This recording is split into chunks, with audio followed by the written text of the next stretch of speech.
Like the Scavenger review, I'm putting a disclaimer. The rotational joint in the arm had broken off, and now half of it is staying from a rubber band.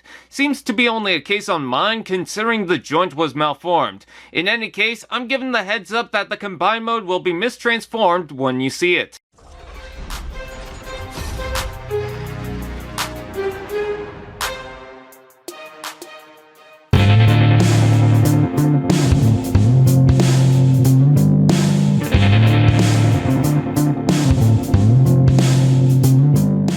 Well, you've heard of the Pogo Man, but did you know it comes lemon-scented? When it came to the concept art and pre-production of the sequel film Transformers Revenge of the Fallen, one of the Constructicons used both Rampage and Skipjack as its name, much like Brawl was also Devastator. Concept showed the singular Constructicon in both red and yellow colors. The toys and film itself seemed to settle on Rampage, but I guess the color was undecided. However, with Studio Series, they released the singular red version as Rampage. But because a red drone leg would be inaccurate, they took the Skipjack name for a yellow re-release. Special thanks to TFA 1024 for sending this. Skipjack transforms into a heavy-duty bulldozer. Because it's the same mold as Rampage, it's closer to his specific alt form, so I'm not sure if it's exactly accurate to the vehicle forming Devastator's leg. Since it was barely seen, I can hardly complain. I will probably just touch on the highlights, but I'm glad we got this in yellow. Not only to change Devastator's sock to match even less yet work better, but because the original yellow Rampage and Soundwave were my first Revenge of the Fallen toys, so it's cool to get a Studio Series update. Also, they seem to have fixed the ratchet joint, as early Rampage releases seem to have assembled it backwards.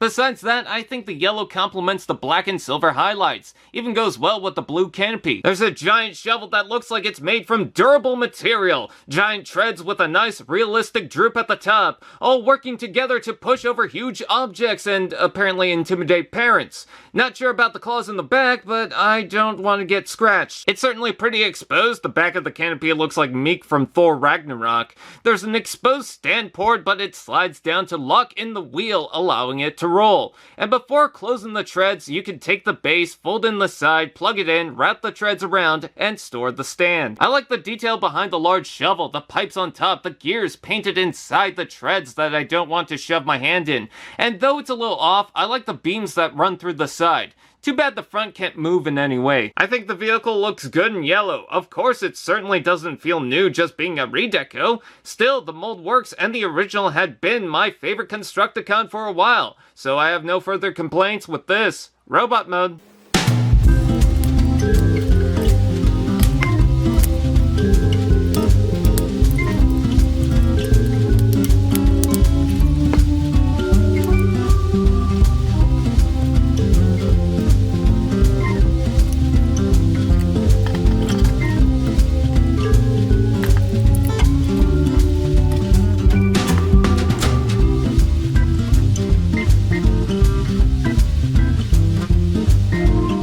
When it comes to the film itself, this deco might not have much of an impact, but for those nostalgic of the toy line, which was praised by a lot at the release, the deco would probably be of interest to some, especially in the early figures. I understand why some might not be interested, even if he is the version that was seen in the box set. Not only is it a color swap, which I'm sure you figured out by now, but essentially, it is just the same character, just crafted from a mix-up of concepts.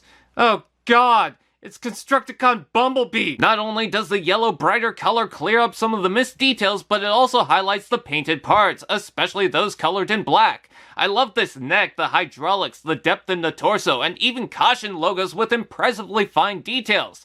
Caution keep clear? If you have to get that close to read and get a clue, you don't know what a Decepticon is. Head sculpt is still really good. I'm not sure the colors blend as well with the yellow. And here I talk about the eyes being unpainted, but actually they're painted orange. My mistake. But with the black mask, I think he's ready for the masquerade ball. Did someone say, Articulation?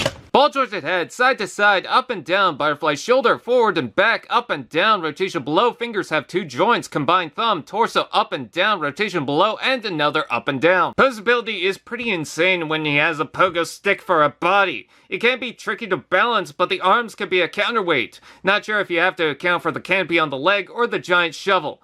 Well, don't think anyone's gonna stab him in the back even if they tried. Let's take a look at the accessories. Well, they're already on him, since if I didn't keep the base on, this review would be tricky.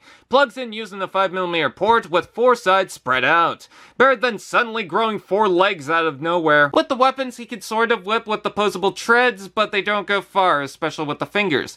They did sneak the arm cannons in alt mode. These can be left alone for the transformation, but removed and installed into the thumbs as blasters. If only there was an elbow to bend on him. Is it ironic that the guy with no feet is a foot? I'm certain this is the main reason to buy this, making him a recolored upgrade kit. Skipjack forms a leg stable with the beams from the vehicle, with plenty of joints in the foot, toes made of treads, and a port revealed by this flap. Oh, and the stand gets inserted in the butt.